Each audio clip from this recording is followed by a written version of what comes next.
चाहिए, हम माई बनने वाले हैं, उसका बाप चाहिए, इंसाफ चाहिए, इंसाफ चाहिए। अरे कौन है रे, हल्ला कर रही है पागल कहीं के बोड़ा कहीं, हटो जैसे। का बोला? तू नहीं चिन रहा है हमरा के? बैठ बजा उधर। अच्छा इतना जल्दी भुला गईले रे? आगे इज्जत खराब हो जात। आज तारी इज्जत बढ़िया से उतार देव, आज जमा करा देव आदमी सबके। इंसाफ चाहिए, इंसाफ चाहिए।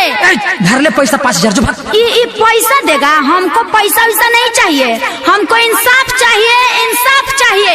हम माई बनने वाले हैं, इसका बाप चाहिए, इंसाफ चाहिए, इंसाफ चाहिए। आगे न मान में निकालू हम राइफल। हाँ निकाल, हम तो हल्ला करें तो करें। हमारा यही नारा है करियठा, हमारा है, हमारा यही नारा है करियठा, हमारा है। मिक्स बाय दीपक दिलकश। तुमसे शादी नहीं हमको करना रे, कुछ होगा नहीं देख के धरना रे। चलो चुपचाप भाग जा समझी। अच्छा रुक पहले रुक। तुमसे शादी नहीं हमको करना रे, कुछ होगा नहीं देख के धरना रे। तेरे पीछे नहीं टाइम हम लेस करेंगे।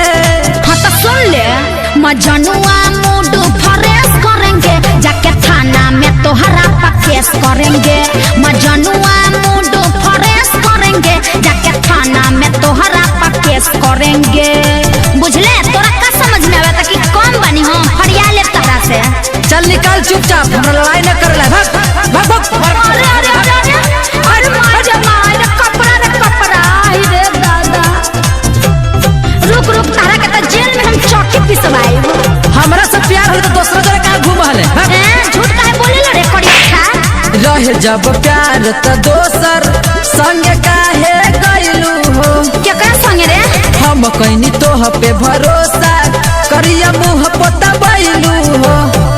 जवन मिले आइला रहे मामा के लड़का, तू तो बड़ा सखी कबो भइली न फरका। ज्यादा सफाई न दे, नहीं प्यार वाली बात को करेस करेंगे। ऐसे ना मनबे, मजनुआ मूड फ्रेश करेंगे, जाके थाना में तोहरा पर केस करेंगे।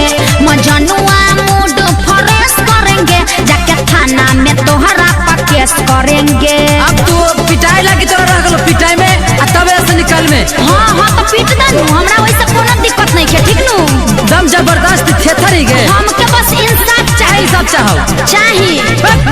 तू तो बड़े बेवफा, हम नहीं बात करब रे। उल्टे चोर कुटवाल के डाटे। भूल गईनी तोहरा हम, नहीं हाथ धरब रे। तो सुन ले, पहले रही तोहरा पर विश्वास हो, रमन बिहारी सुना ओम प्रकाश हो। सुनना हमरा बर्बाद कर दे तोहरा न कबो हम ऐस करेंगे।